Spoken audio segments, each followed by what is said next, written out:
Hey guys মোৰ অন্য এটা ব্লগলৈ আপোনালোকক স্বাগতম জনাইছোঁ।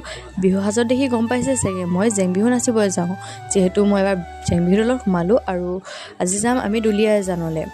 ইয়াত দেখিছেনে সকলো এতিয়া যাবলৈ কাৰণে লৈছে।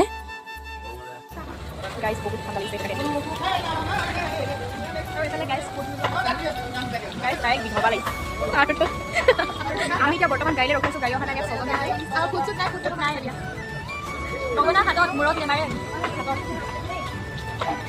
এতিয়া আহি কিনে পালোহি আৰু আহি ফাইনেলি দুলীয়াজান পালোহি আৰু য'ত বিহু মঞ্চ মানে বিহু আছে তাতে।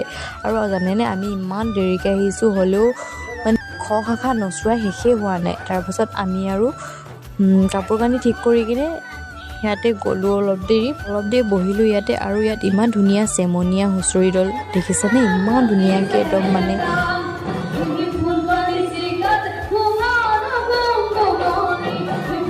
আমাৰো মঞ্চত উঠিব হ'ল কাৰণে গ্ৰীষ্মাবাই ইয়াত তেতিয়া মেকআপ কৰি দিছে আৰু আমিও ঘৰলৈ গুচি আহিলোঁ।